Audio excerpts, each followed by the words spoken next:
பிரேத தோஷம் யாருக்கு மனிதனாக இருந்து தெய்வத்துக்கு வந்ததுன்னா ராமருக்கு தான் வந்ததுங்க. இழந்த சக்தியெல்லாம் மீண்டும் பெற இந்த கோயிலுக்கு போயிட்டு வந்தீங்கன்னா நீங்கள் யாரையுமே கேட்க வேண்டாம், அவரே நடத்தி வச்சிருவார். இவங்க ஜாதகம் பார்க்கவே வர வேண்டாம், இந்த கோயிலுக்கு போய் அவங்க கும்பிட்டு வந்தாலே போதும். அந்த கோவிலில் பரிகாரமே அந்த மணலில் நீங்கள் உருண்டு வரணுங்கன்னு அந்த கோயிலில் 3 தடவை உருண்டு சொல்லுவாங்க.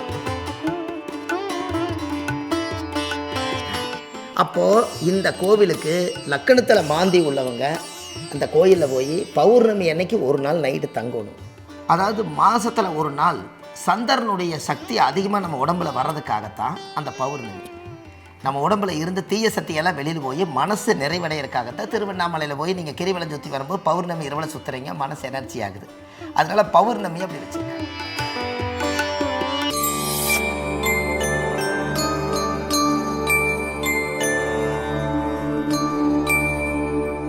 டெம்பிள் எக்ஸ்பிரஸ் நேயர்களுக்கு வணக்கம்.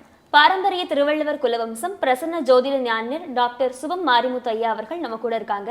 இன்னைக்கு பரிகாரங்கள் பற்றியும் ஜோதிடத்தை பற்றியும் நிறைய விஷயங்கள் சார் கிட்ட கேட்டு தெரிஞ்சுக்க போகிறோம். வணக்கம் ஐயா. வணக்கம்மா. வணக்கங்க. இவ்வளோ நாள் பரிகாரங்கள்னா கோவிலுக்கு போகணும், விளக்கு போடணும் அப்படிலாம் கேள்விப்பட்டிருக்கேன். ஃபர்ஸ்ட் டைம் ஒரு மார்ச்சுரிக்கு போய் ஒரு டெட் பாடி வாங்கி அடக்கம் பண்ணுங்க, இந்த மாதிரிலாம் சொல்கிறது ரொம்ப ரொம்ப புதுசாக இருக்குது சார். ஃபர்ஸ்ட் டைம் இது கேட்குறேன் நான். அதுவும் மாந்திக்கும் இதுக்கும் சம்மந்தப்படுத்தி இவ்வளோ ஒரு ஆராய்ச்சி பண்ணி நீங்கள் சொல்கிறீங்க.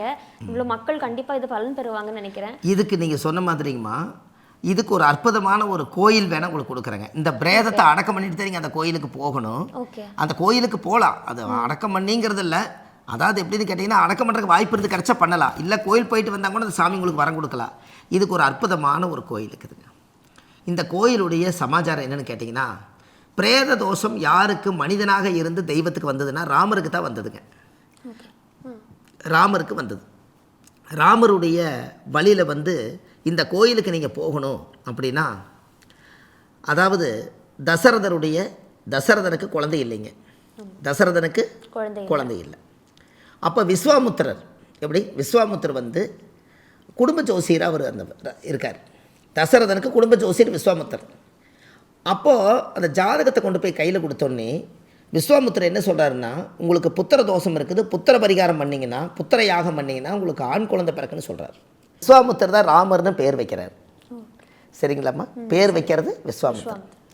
இந்த பேர் வச்சது அவர் தான். கல்யாணம் பண்ணி வச்சது ராமர், சீதாதேவி ராமருக்கு விஸ்வாமுத்திரர் தான். எல்லாம் கல்யாணம் பண்ணி வச்சதுக்கப்புறம் இடையில குடும்ப தகராறில் ராவணன் சீதாதேவி கடத்திட்டு போயிட்டு பல வருஷமாக அந்த பிரச்சனைகள் ஓடிட்டு இருந்ததுனால ஒரு நாள் ராமனுக்கு கோபம் ராவணனை கொண்டுறாரு. இப்போ என்னாச்சுங்க, உயிரை எடுக்கிறதுக்கும் அழிக்கிறதுக்கும் உருவாக்குறதுக்கும் கடவுளுக்கு மட்டும்தானே அந்த உரிமை உண்டு. ராமரே என்ன பண்ணிடுறாரு, சிவனுடைய பக்தராக இருக்கக்கூடிய ராவணனை கோப பார்வையில் அவரை போய் இலங்கையை அழித்து ராவணனை கொண்டுறாரு. அப்போ இவருக்கு பிரேத தோஷம் வந்தாச்சு. யாருக்குங்க? ராமருக்கு பிரேத தோஷம் வந்தாச்சு. அப்போ ராவணனை கொண்டுட்டு வந்துட்டார். அப்போ இவருக்கு பிரம்மகத்தி தோஷம் பிடிச்சிருச்சு. பிரம்மைன்னு என்ன, புத்தி கெட்டு போய்த்தானே ஒன்று பண்ணுவாங்க. அப்போ பிரம்மகத்தி தோஷம் பிடிச்சிருச்சு. அப்போ அவர் சொல்கிறார், எனக்கு கல்யாணம் நான் பிறப்பன்னு சொன்னது விஸ்வாமுத்திரர் தான், எனக்கு பேர் வச்சது விஸ்வாமுத்திரர் தான், அப்போ எனக்கு கல்யாணம் பண்ணி வச்சது விஸ்வாமுத்திரர் தான்.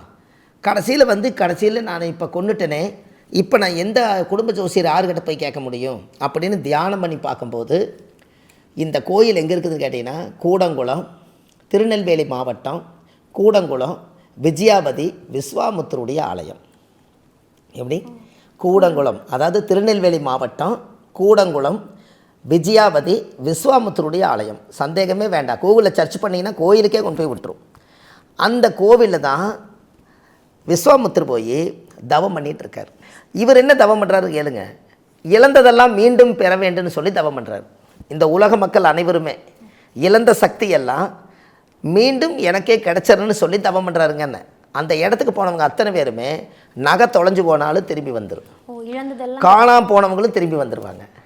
நம்ம மனசுக்குள்ளே யாராவது நினச்சி இழந்திருந்தால் அவங்களும் நம்மக்கிட்ட வந்துடுவாங்க. அப்பேற்பட்ட கோயில் தான் விஸ்வாமுத்திரருடைய ஆலயம். புரியுதுங்களாம்மா?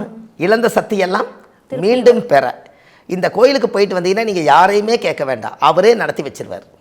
நாம் இப்போ என்னென்னு கேட்டிங்கன்னா, அப்பேற்பட்ட கோவிலில் தான் ராமர் அங்கே தான் விஸ்வாமுத்திரர் யாகம் நடத்திட்டு இருக்கிறான்னு தெரிந்து ராமரே போய் இந்த விஷயத்தை சொல்லி நான் ராவணனை கொண்டுட்டேன்னு சொன்னங்காட்டி அந்த கோவிலில் ராமரை உட்கார வச்சு நவகலச பூஜை பண்ணி அந்த தீர்த்தம் எடுத்து இன்னையோட ராமருக்கு எல்லா தோசை நிவர்த்தி ஆகட்டுன்னு சொல்லி பிரம்மகத்தி தோசை நிவர்த்தி ஆகட்டுன்னு அந்த யாக தீர்த்தத்தை எடுத்து விஸ்வாமுத்திரை எடுத்து ராமருக்கு ஊற்றி அவருக்கு பிரம்மகத்தி தோசை நிவர்த்தி ஆகுது. இது நிவர்த்தி ஆனதுக்கப்புறம் நேராக நீ ஒரு சிவன் உடைய பதவி இருக்கக்கூடிய ராவணனை கொன்னுட்ட, அதனால் நீ சிவலிங்கத்தை பிடிச்சி வச்சு நீ ராமர் வந்து சிவலிங்கத்தை வந்து பிடிச்சி வச்சு நீ வழிபாடு பண்ணுன்னு சொன்னதுனால ராமேஸ்வரத்தில் வந்து மணலில் லிங்கம் பிடிச்சி சிவலிங்கத்தை பிரதிஷ்டை பண்ணி இன்றைக்கும் அந்த பிரம்மகத்தி தோசை நிவர்த்திக்காகத்தான் ராமேஸ்வரத்தினுடைய கோவில். எப்படி இப்போ நீங்கள் ராமேஸ்வரத்துக்கு முன்னாடி எங்கே போகலான்னு வந்துருச்சுங்களா? லக்கணத்தில் ராமேஸ்வரம் எல்லாருக்கும் தெரியும், ஆனால் இந்த கோவில் பற்றி யாருக்கும் தெரியாது. இப்படி எல்லாம் வந்துங்க ஜோதிடர்கள்னால மட்டும்தான் இந்த உலகத்தில் கண்டுபிடிச்சி ஒரு பாதையை அமைச்சு கொடுக்க முடியும் மக்களுக்கு. வேறு யார் செய்ய முடியும்? ஜோசியர் யார்? நம்ம ஜோதிடர் யாருன்னு நீங்கள் கேளுங்க. நவகிரகத்தினுடைய தூதர்கள் தான் ஜோதிடர்கள். அவங்க சொல்கிறாங்க இந்த திசையை நான் உனக்கு கொடுத்துருக்குறேன்னு, அவங்க உங்கள்கிட்ட ஜாதகம் பார்க்க வர்றாங்க, நீங்கள் கடிச்சு சொல்கிறீங்க. அப்போ தூதர் நம்ம தானே? கண்டிப்பாக. கரெக்டுங்களா? அப்பேற்பட்ட யோகம் ஜோதிடர் குருமார்களுக்கு உண்டு. எவ்வளோ பேரோட லைஃபை மாறி இருக்கும். ஆமாங்க. உங்களுக்கு தெரியாத விஷயத்தை நம்ம ஒரு படித்து நம்ம இதை சொல்லும் போது இந்த வழி இப்போ நான் இந்த வீடியோ இந்த பதிவு சொல்லியிருக்கேன். இவங்க ஜாதகம் பார்க்கவே வர வேண்டாம், இந்த கோயிலுக்கு போய் அவங்க கும்பிட்டு வந்தாலே போதும். நீங்கள் ஜாதகம் பார்க்குறது சாதகம் பார்க்குறதுங்கிறதே என்ன பொருள்? உங்களுக்கு பாதகமாக போய் கொண்டு இருக்கக்கூடிய வாழ்க்கையை அது சாதகமாக இருக்க வேண்டும் என்பதற்காக சாதகம் பார்க்க வர்றீங்க, அதானே? கரெக்டுங்களாம்மா? பாதகத்தை சாதகமாக மாற்றுறீங்க. அதுக்கு ஜோசியர் தேவை. நம்ம ஒரு தப்பே பண்ணியிருந்தாலும் இந்த தப்பு பண்ணிவிட்டு ஒரு பரிகாரம் பண்ணுங்கன்னு சொன்னால் அது சாதகம் பார்க்கத்தானே வரீங்க, அது சாதகமாக மாற்றுறக்கு. அப்போது இந்த ஜாதகத்தில் மெயின் இந்த விஸ்வாமுத்தருடைய ஆலயத்தில் அங்கே போனீங்கனாலே வித்தியாசமான பரிகாரங்கள் பண்ணுவாங்க. 9 கலசம் வச்சு பண்ணுவாங்க, தீர்த்தம் ஊற்றுவாங்க. கடலில் போய் நீங்கள் 3 உருண்டு இந்த பக்கம் உருடணும், அப்படி மறுபடியும் இந்த பக்கம் 3 உருண்டு வரணும்.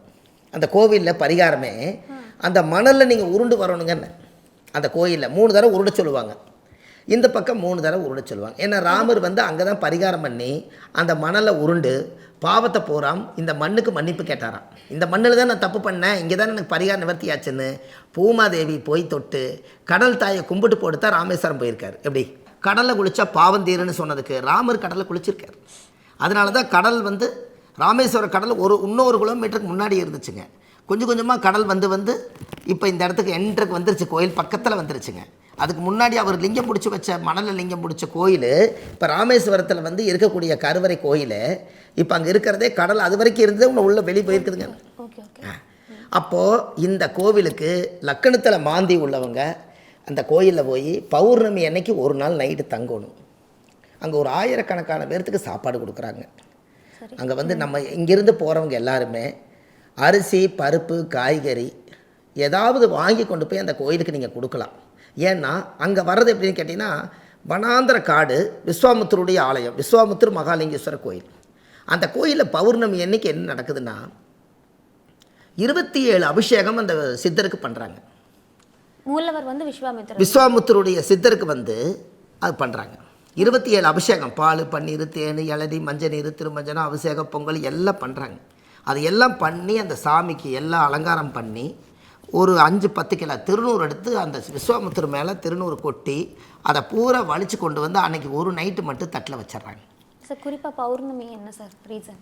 பௌர்ணமி என்ன அப்படின்னு கேட்டிங்கன்னா, அதாவது மாதத்தில் ஒரு நாள் சந்திரனுடைய சக்தி அதிகமாக நம்ம உடம்புல வர்றதுக்காகத்தான் அந்த பௌர்ணமி. நம்ம உடம்புல இருந்து தீய சக்தியெல்லாம் வெளியில் போய் மனசு நிறைவடைகிறதுக்காகத்தான் திருவண்ணாமலையில் போய் நீங்கள் கிரிவலம் சுற்றி வரும்போது பௌர்ணமி இரவில் சுற்றுறீங்க, மனசு எனர்ஜி ஆகுது. அதனால் பௌர்ணமி அப்படி வச்சுருக்காங்க. அப்போ அந்த இடத்துல மெயின் என்னென்னா பௌர்ணமி அன்னைக்கு மட்டும் அந்த கோயில் ஒரு 1000 பேர் வந்துடுவாங்க 10 மணிக்கு மேலே. சரி. இந்த அந்த 27 அபிஷேகம் பண்ண திருநூறு ஒரு கையளவு இந்த மாந்தி தோசம் இருக்கிறவங்க கொஞ்சம் எடுத்துகிட்டு வந்து ஒரு பக்கெட்டில் போட்டு கலக்கி அதில் குளிச்சிட்டாங்கன்னா அவங்களுக்கு மாந்தி தோசை நிவர்த்தி ஆயிடும். அந்த விஸ்வாமுத்திரே ஆசீர்வாதம் பண்ண மாதிரி. புரிஞ்சுங்களாங்கம்மா? இவ்வளோ பெரிய பவர் அங்கே இருக்குது. அப்போ இந்த ராமர் வந்து ஒரு உயிரை கொன்னதுக்கு அவருக்கு பிரேத தோஷத்தை எங்கே போய் பரிகாரம் பண்ணிக்கிறாருங்க?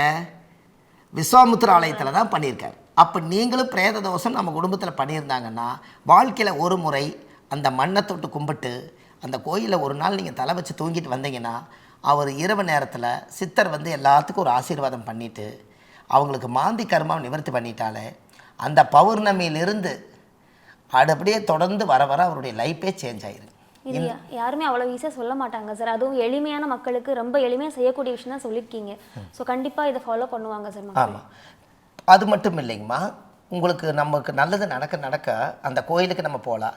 அதுக்குள்ளே ஒரு பெரிய ஒரு பரம ரகசியத்தை இன்றைக்கி நம்மளுடைய டெம்பிள் எக்ஸ்பிரஸ் சேனலில் உங்களுக்கு நான் சொல்லிடுறேன்.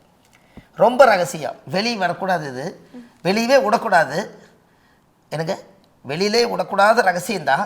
இருந்தாலும் இந்த பெரிய ஒரு ஆச்சரியம் என்னென்னு கேட்டிங்கன்னா, அதுக்குள்ளே ஒரு ரகசியத்தை சொல்லித்தான் ஆகணும். எதுக்குன்னு கேட்டிங்கன்னா, சொல்லாத காதல் செல்லாமலே போயிருமா. அதுபோல் மனசுக்குள்ளேயே வச்சுருந்தா சொன்னவங்களுக்கு சொன்னாத்தானே நம்மளை என்ன பழகிறாங்களே இல்லையான்னு தெரியும். அதுபோல் சொல்லாத வாழ்க்கை செல்லாமல் போயிருமா. அதனால் இந்த உலகத்தில் இந்த பிரபஞ்சத்தில் நம்மளுக்கு என்னெல்லாம் தெரியுமோ அதை சொல்லிட்டு போயிடணும்.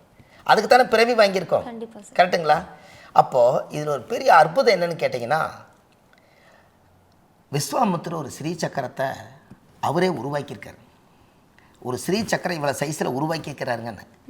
அந்த ஸ்ரீ சக்கரம் எங்கே இருக்குதுன்னு கேட்டிங்கன்னா, ஓமகுண்ட விநாயகர், அதே விஸ்வாமுத்திர கோயிலுக்குள்ளே விநாயகர் கோயிலுக்குள்ளே ஓமகுண்ட விநாயகர்னு பேர். அந்த விநாயகர் கோயிலுக்குள்ளே ஒரு இத்தச்சோடு விஸ்வாமுத்திரமும் இத்தச்சோடு ஒரு ஸ்ரீ சக்கரமும் அதுக்குள்ளே இருக்குது. அந்த விஸ்வாமுத்திர கோயிலுக்குள்ள விஸ்வாமுத்திர உருவாக்கின ஸ்ரீ சக்கரம் இன்னைக்கு வரைக்கும் இருக்குது. இப்போ வரைக்கும் இருக்குதுங்க. எனக்கு தெரிஞ்சே 3000 வருஷம் சொல்கிறாங்க. விஸ்வாமுத்திரருடைய ஆலயம் உருவாகி 3000 வருஷம் சொல்கிறாங்க. இதுக்கு முன்னாடி மூதாதிகள் எத்தனை வருஷம் அதை வச்சு வாழ்ந்தாங்கன்னு தெரியல. ஆனால் அந்த ஸ்ரீ சக்கரம் ஒன்று கரெக்டாக விஸ்வாமுத்திர உட்கார்ந்துருக்காருங்க. இவ்வளோ தான் இருப்பார். அவருக்கு பக்கத்தில் இவ்வளோ தான் ஸ்ரீ சக்கரம்.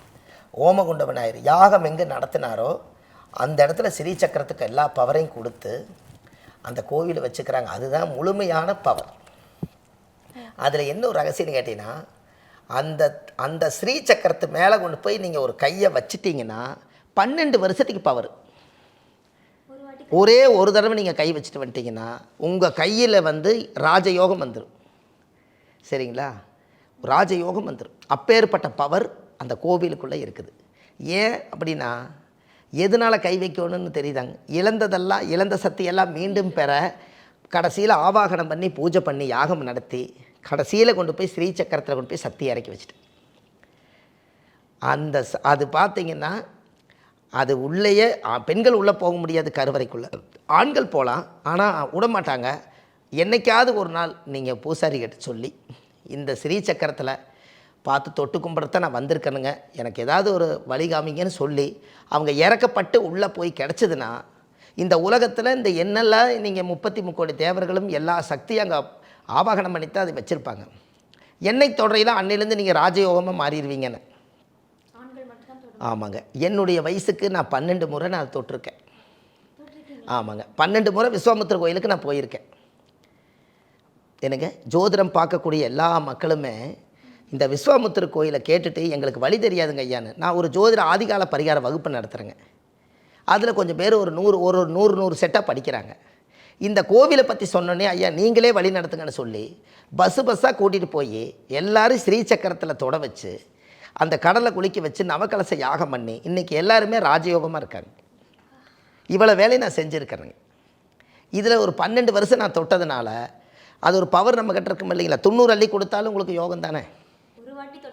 ஒரு வாட்டி தொட்டாலே யோகங்க. நான் 12 வாட்டி போயிருக்கேன். 12 நவக்கலச யாகம் பண்ணியிருக்கேன். ஒரு தடவை ஒரு யாகம் நடத்தும் போது ஒரு சங்கொன்று வலம்புரி சங்கு இருந்ததுங்க. பூர்ணாகதி போடுறக்கு ஒன்றும் இல்லை. இந்த சங்கை தொட்டு கொடுங்க சுப மாரிமுத்தையான்னு சொல்லி தொட்டு கும்பிட்டு யாகத்திலே போட்டாருங்க. அன்றைக்கே மகாலட்சுமி ஐஸ்வரி வந்துருச்சுங்கன்னு வலம்புரி சங்கே வச்சுருந்தாங்க.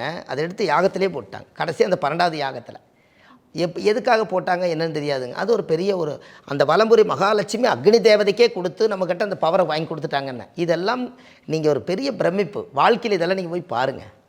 கேட்குறக்கே உங்களுக்கு எப்படி இருக்குது? நீங்கள் சொல்லும் போதே அப்படி விஷுவலைஸ் ஆகுது சார். ஆனால் ஒரு வாட்டி தொட்டதுக்கே 12 வருஷம் அந்த பலன் இருக்குன்னு சொன்னீங்க. நீங்கள் 12 வாட்டி தொட்டு இப்போ நீங்கள் பூஜை பண்ணுவாங்க இல்லைங்களா, பிராமணர் எல்லாருமே பூஜை பண்ணுவாங்க. எனக்கு அவங்கள ரொம்ப பிடிக்கும். ஏன்னா அவ்வளவு சுத்தமாக செய்வாங்க. எல்லாம் பண்ணி கடைசியில் இந்த அக்னியிலேருந்து யாகத்துலேருந்து மூலிகையை கொஞ்சம் பூவை எடுத்துகிட்டு போய் ஆவாகனம் பண்ணி அந்த சத்தையை கொண்டு போய் கலசத்துக்கு கொடுப்பாங்க. அந்த கலசத்துக்கு கொடுத்து தான் தீர்த்தை கொண்டு போய் ஊற்றுவாங்க. அவர் என்ன பண்ணிக்கிறாருன்னு ஆவாகனம் பண்ணி 16 நாள் வளர்த்திங்க. அந்த யாகத்தை எல்லாம் நடத்தி எல்லா சத்தையும் கொண்டு போய் ஸ்ரீ சக்கரத்தை கொடுத்துட்டாருங்கன்னு. அந்த ஸ்ரீ சக்கரத்தோடு அவர் அங்கே உட்கார்ந்துருக்கார். இது ஓமகுண்ட விநாயகர் கோயிலுக்குள்ளே அந்த ரகசியம் இருக்குது. உலகத்திலேயே தமிழ்நாட்டில் சித்தர்கள் வாழ்ந்த பூமிங்கிறதுக்கு இதுதான் பெரிய மூலாதாரமே. அதுக்குள்ளே இன்றைக்கும் ரகசியமாக பெரிய பெரிய மனிதர்கள் எல்லாம், பெரிய பெரிய மகான்கள் எல்லாம், பெரிய பெரிய ராஜ யோகம் படைத்த பதவியில் இருக்கக்கூடியவங்களெல்லாம் இன்றைக்கி அந்த கோவிலில் போய் சாமி கும்பிட்டு போயிட்டுருக்காங்க. மனிதர்கள், சித்தர்கள், மாமனிதர்கள், அதுக்கு மேலே மகான்கள், இவங்கெல்லாம் இருந்தாலும் மனிதர்கள் சொல்லித்தானே மகானை போய் பார்க்குறாங்க. இதில் என்ன அரசியல் இருக்குது? வாழ்க்கையில் எல்லோரும் போய் கும்பிட வேண்டியதானே. இப்போ லக்னத்தில் மாந்தி தோஷத்துக்காக எடுத்த விஷயம், ராஜயோகமான கோயிலில் உலகத்திலேயே ராஜகுரு யாருன்னு கேட்டிங்கன்னா விஸ்வாமுத்திரர் தான் வர்றாரு.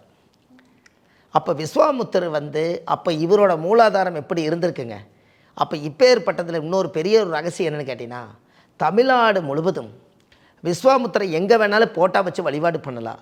விஸ்வாமுத்திரருக்குன்னு தனி சன்னதி கூடங்குளம் விஜயாபதி கோயிலில் தான் இருக்குது. தெரியுதுங்களா? அது அவங்களுக்குன்னு கோயில் கிடையாதுங்க. சித்தர்களுக்கு ஏது கோயில்? அப்படியே ஒரு இடத்துல அவங்கள உட்கார வச்சுருப்பாங்க, சித்தர்களை வழிபாடு பண்ணுவாங்க. ஆனால் விஸ்வாமுத்திரருக்கு மட்டும் தனி சன்னதி. அப்பேற்பட்ட யோகம் அங்கே இருக்குதுன்னு பார்த்துக்கோங்க. அப்போ இந்த வாழ்க்கையில் ஒரு முறை பௌர்ணமி அன்னைக்கு நீங்கள் அந்த கோயில் அங்கே, ஏன்னா சுற்றி வர காடு, ஒரு தீப்பெட்டியும் கூட அந்த ஊரில் வாங்க முடியாது. ஏன்னா அந்த மாதிரி கிராமம் அது. அதனால் நீங்கள் இங்கேருந்து போகும்போதே சாமிக்கு தேங்காய் பழம், பூமாலை, கல்கண்டு, அரிசி பருப்பு, காய்கறி, உங்களுக்கு தேவையான தண்ணி பாட்டில், உங்களுக்கு உணவுகள் எல்லாம் உங்களுக்கு விரிக்கிறதுக்கு, எல்லாமே கொஞ்சம் தூங்குறதுக்கு சகலமும் தேடி வச்சுட்டு நீங்கள் அந்த கோயிலுக்குள்ளே போயிட்டு வாங்க. ஏன்னா அங்கே போய் ஒன்றும் இருக்காது, அங்கே சக்தி இருக்குது.